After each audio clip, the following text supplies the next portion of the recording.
Polisi menggelar rekonstruksi pembunuhan terhadap istri yang ditimbun dalam rumah di Makassar, Sulawesi Selatan. Pelaku pembunuhan di Makassar berinisial H yang membunuh dan mengubur mayat istrinya JU di dalam rumahnya sendiri.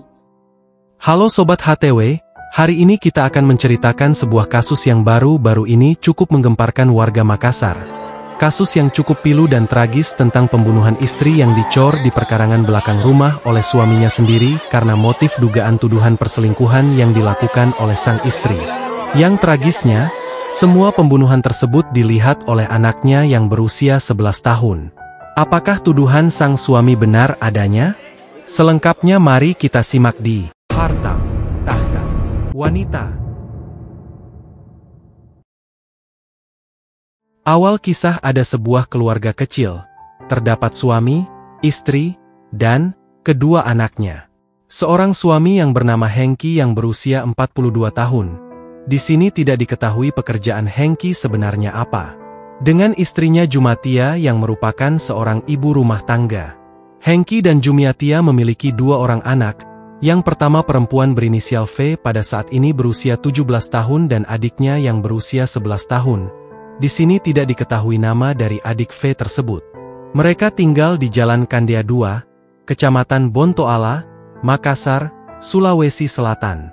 Tetangga mengenal sosok Hengki dan Jumatia sebagai sosok yang tertutup dari tetangganya.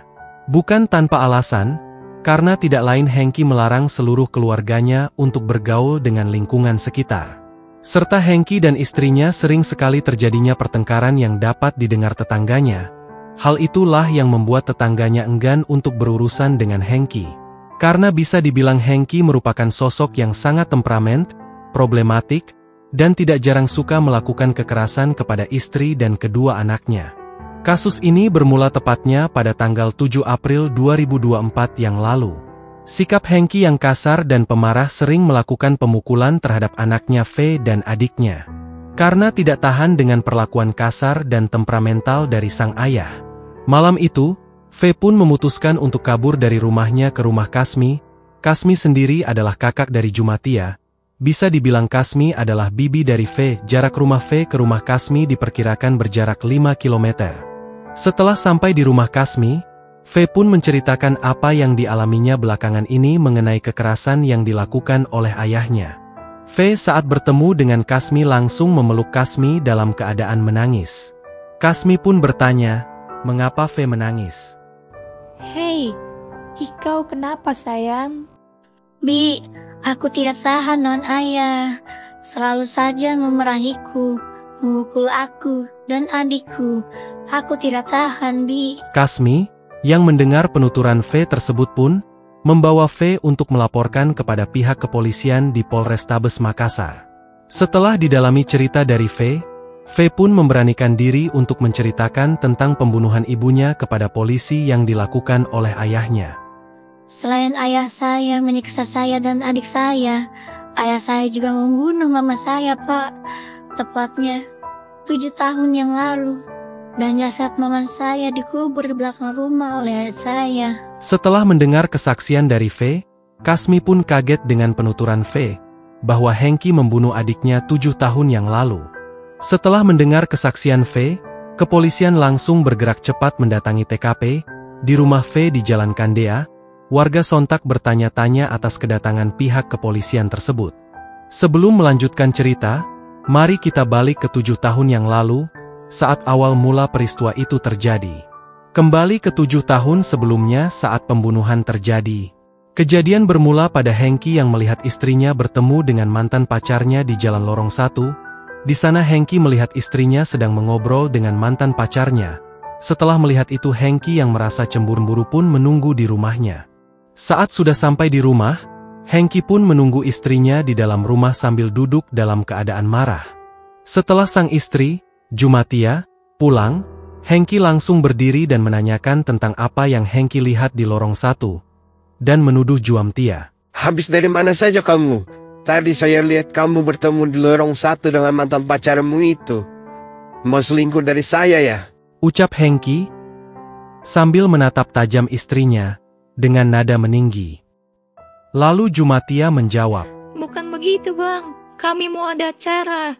Dia juga terlibat dengan acara itu. Itu saja, Bang. Hengki mungkin tidak mempercayai perkataan istrinya tersebut. Lalu sang suami menjawab, Jangan coba-coba bohongi saya ya. sambil menunjuk Jumatia dengan nada tingginya. Lalu terjadilah pertengkaran hebat antara Jumatia dengan Hengki suaminya. Awalnya Hengki hanya memukul Jumatia di bahu. Lalu, karena mungkin masih geram karena istrinya tidak mengakui perbuatannya, Hengki pun ke belakang rumahnya untuk mengambil sebuah balok kayu. Balok kayu berukuran cukup besar. Setelah mengambil sebuah balok kayu, Hengki pun kembali masuk ke dalam rumah dan menghampiri istrinya kembali. Hengki yang merasa masih jengkel, langsung memukul kepala Jumatia istrinya berkali-kali hingga Jumatia terjatuh.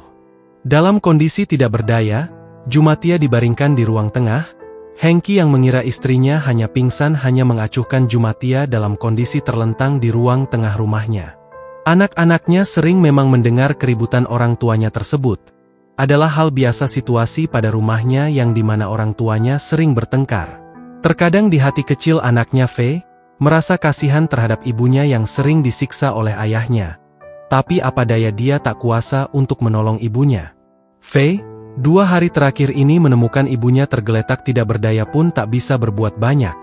Faye pun sempat diancam oleh ayahnya agar tidak usah ikut campur urusan orang tuanya, dan tutup mulut akan hal ini. Hal itulah yang membuat Faye menjadi takut untuk menolong ibunya. Di hari kedua pasca pemukulan oleh Hengki, kondisi Jumatia terus memburuk dengan wajah yang bengap karena pukulan balok kayu di kepalanya.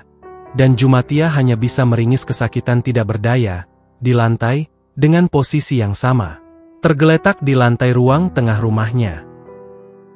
Di hari ketiga, Hengki yang selama ini mengacuhkan istrinya, lalu melihat kondisi istrinya karena istrinya terlihat sangat pucat dan badannya pun kaku. Setelah dicek oleh Hengki, keadaan istrinya tersebut. Betapa kagetnya Hengki, menemukan istrinya Jumatia telah meninggal dunia. Hengki pun mundur dari tubuh istrinya lalu terduduk lemas. Ia sangatlah panik, mungkin ia menyesali atas perbuatannya tersebut. Lalu Hengki memikirkan untuk secepatnya mengubur Jumatia agar tidak seorang pun yang tahu. Lalu, Hengki pun teringat bahwa ada lahan kosong. Mungkin itu bisa untuk menguburkan jasad sang istri untuk menghilangkan barang bukti. Tanpa pikir panjang, Hengki lalu mulai bergerak untuk menggali tanah di lahan kosong di belakang rumahnya. Lalu, di sela-sela Hengki mencangkul tanah, kemudian anak pertamanya yang berinisial V baru pulang sekolah. Pada waktu itu V masih berusia 11 tahun, dan duduk di kelas 4 SD. V ketika itu masuk ke dalam rumahnya dan melihat ibunya yang beberapa hari ini tergeletak di lantai. Tetapi mirisnya wajahnya sudah membengkak dan hampir V tidak mengenali ibunya. Tetapi, V yang pada saat itu masih kecil yang dengan polosnya tidak tahu kalau ibunya yang dia cintai sudah meninggal. Sementara itu, Hengki terus melakukan penggalian tanah di belakang rumah hingga keesokan harinya. Pada hari keempat setelah meninggalnya Jumatia kemarin, Hengki berniat membeli semen dan pasir. Hengki berniat untuk menutup tanah tempat dikuburkan istrinya tersebut dengan cor semen. Hengki yang ketika itu baru pulang dari toko material membawa semen dan pasir. V pun melihat apa yang dibawa ayahnya. Ia pun bingung untuk apa semen tersebut. Hengki yang melihat anaknya yang kebingungan itu pun mengatakan kepada anaknya, Kamu jangan pernah mengatakan apapun yang ayah lakukan di sini. Jika ada tetangga yang tanya untuk apa semen dan pasir itu, bilang saja untuk kolam ikan. Awas kamu kalau aneh-aneh. V dengan ketakutan menjawab. Iya, Pak. Setelahnya Hengki pun melanjutkan aktivitasnya untuk menggali tanah. Setelah liang kubur untuk istrinya selesai, Hengki pun membawa jasad Jumatia istrinya untuk dikuburkan di sebuah liang yang Hengki buat. Lalu, setelah dikubur, Hengki pun langsung mencor tanah yang dimana ada makam jasad istrinya terkubur tersebut menjadi rata sehingga tidak akan ada yang tahu atas kekejiannya. Yang sangat mirisnya lagi, V anaknya, melihat semua proses penguburan ibunya tersebut, Hengki yang melihat anaknya V mengancam dengan mengatakan, Kamu jangan pernah bilang hal ini ke siapa-siapa ya. Kalau tidak, Bapak akan pukul kamu. Dan juga, Bila ada yang menanyakan mau pergi kemana, bilang saja mau pergi entah kemana. Atau kamu bisa bilang mama kamu dibawa kabur oleh laki-laki lain. Ingat itu. Hengki menutupi kematian istrinya tersebut dengan membuat cerita bohong dengan menggiring opini orang lain bahwa istrinya telah dibawa kabur oleh pria lain. Anak-anaknya pun juga diajarkan hal yang sama, yakni ibu mereka telah dibawa kabur laki-laki lain. Beberapa tahun sudah berlalu setelah pembunuhan itu terjadi. Kejadian pembunuhan istrinya tersebut masih aman dan tersimpan rapih oleh Hengki. Semua tetangga dan sebagian keluarga Jumatia pun percaya cerita buatannya itu. Tetapi, sebagian pihak keluarga dari Jumatia ada yang tidak percaya akan cerita yang disampaikan oleh Hengki dan isu yang beredar bahwa Jumatia dibawa kabur oleh laki-laki lain. Mengingat Hengki merupakan seorang yang temperamental dan suka melakukan kekerasan terhadap keluarganya. Sebagian pihak keluarga Jumatia pun terus berusaha mencari keberadaan Jumatia. Termasuk, menanyakan kepada Hengki itu sendiri. Hengki pun terus didesak agar memberikan informasi keberadaan Jumatia istrinya. Namun, hasilnya nihil. Salah satu pihak keluarga Jumatia yang tidak percaya dengan isu yang sedang beredar adalah Kasmi, yang tidak lain adalah kakak dari Jumatia. Ia sama sekali tidak percaya atas tuduhan hilangnya adiknya itu. Beberapa tahun sudah hilangnya Jumatia. Kasmi sekarang juga seringkali merawat Fe dan adiknya. Dengan cara Kasmi lah yang mendatangi Fe. Kasmi sendiri kasihan terhadap Fe dan adiknya karena kehilangan ibunya Jumatia. Kasmi sering mengatakan kepada Fe, "Sabar ya, mama kamu pasti akan pulang." Ya, itu sebuah kalimat penenang, tetapi tanpa Kasmi sadari adalah, kalimat itu sebenarnya tidak berlaku kepada Fe yang telah mengetahui kematian ibunya. Kembali kepada cerita awal di mana kasus ini terungkap. Ke tahun 2024, saat kasus ini sudah kembali mencuat dan dalam penanganan pihak kepolisian, atas kesaksian Fe. Karena melihat banyaknya polisi yang datang ke rumah Fe, warga pun dibuat heboh. Pada waktu siang itu, dimulailah pembongkaran lantai coran beton dan penggalian tanah atas petunjuk dari Fe yang dicurigai sebagai tempat dikuburkannya Jumatia tersebut.